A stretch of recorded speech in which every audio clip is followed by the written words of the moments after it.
अब हम बात करते हैं मेट्रिक सिस्टम के वेट मेजरमेंट की, कि आखिर हम वेट मेजरमेंट के लिए क्या यूज़ करते हैं।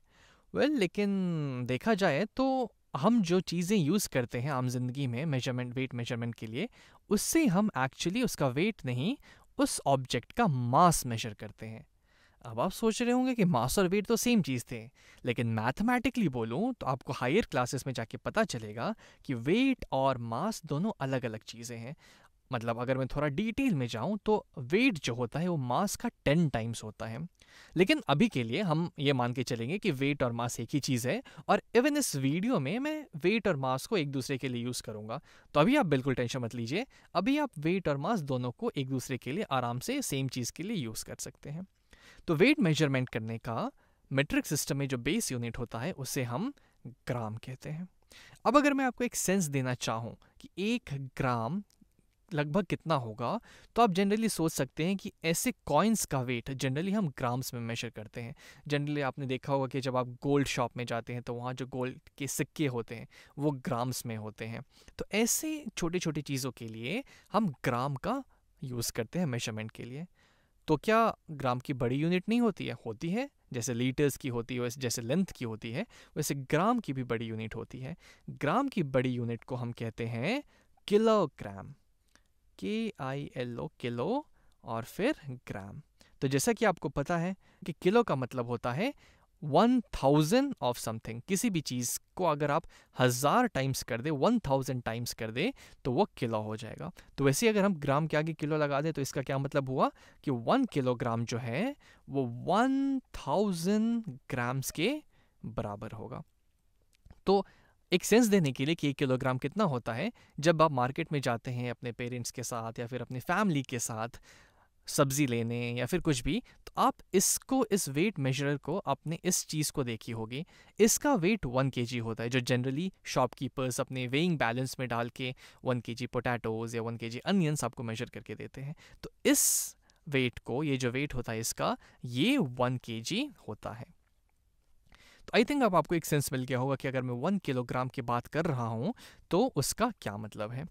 और एक छोटी सी चीज़ हमने जो यहाँ छोड़ दी वो ये कि ग्राम्स को हम जनरली स्मॉल जी से रिप्रेजेंट करते हैं, या फिर कई जगह आपको GM भी मिलेगा। स्मॉल GM एक ही बात है, आप G से रिप्रेजेंट करें या GM से, इट्स सेम थिंग। तो ज़्यादा कंफ्यूज नहीं होइए। अगर जी भी दिया हो, जैसे अगर मैं यहाँ पे लिख दूँ 500G, मतलब क्या हुआ 500 ग्राम्स, या फिर अगर मैं इसको ऐसे लिख दूँ 500 GM, तो इसका मतलब भी हुआ 500 ग्राम्स। किलोग्राम को हम लोग KG से रिप्रेजेंट करते हैं, स्मॉल k और g, k फॉर किलो और g फॉर ग्राम। तो ये KG होता है रिप्रेजेंटेशन किलोग्राम का। अब आते हैं ग्राम से छोटी यूनिट की तरफ। तो ग्राम का छोटा यूनिट होता है मिलीग्राम। अब मिलीग्राम कितना होगा? तो जैसा कि आपको पता है कि मिली प्रीफिक्स का मतलब होता है किसी भी चीज़ का 1000वां हिस्सा। तो अगर मैं मिलीग्राम की बात करूं तो 1 मिलीग्राम होगा 1 ग्राम का 1000वां हिस्सा। तो अगर मैं ऐसे 1000 मिलीग्राम ले लूं तो क्या मुझे 1 ग्राम मिल जाएगा? तो इसीलिए 1000 मिलीग्राम जो होता है वो 1 ग्राम के बराबर होता है, और मिलीग्राम को हम लोग स्मॉल mg से शो करते हैं। तो ये तीनों ऐसी यूनिट्स हैं जो जनरली हम आमतौर के लाइफ में काफ़ी फ्रीक्वेंटली यूज़ करते हैं। इसके अलावा बाकी यूनिट्स तो है ही, जैसा कि हमने बाकी जगह पढ़ा था। क्या क्या थे वो, अगर आप मेरे साथ रिकॉल करना चाहे तो ग्राम हमारा बेस यूनिट हो गया। इसके अलावा हमारे पास हो गया डेकाग्राम। डेकाग्राम का क्या मतलब हुआ, 1 डेकाग्राम जो है वो क्या हो जाएगा 10 ग्राम्स के बराबर। उसके अलावा हो गया हेक्टोग्राम। तो 1 हेक्टोग्राम, जैसा कि आपको पता है हेक्टो का क्या मतलब होता है 100 टाइम्स, तो 1 हेक्टोग्राम हो जाएगा 100 ग्राम्स के बराबर। वैसे ही छोटे यूनिट्स में आए तो ग्राम हो गया, उसके बाद आएगा क्या डेसीग्राम। तो अगर मैं डेसीग्राम की बात करूं तो 10 डेसीग्राम 1 ग्राम के बराबर होगा, क्योंकि डेसी का मतलब क्या होता है किसी भी चीज़ का 10वां हिस्सा। तो हमने वैसे 10 चीज़ें ले ली तो हमको 1 ग्राम मिल गया। उसके बाद क्या था सेंटीग्राम।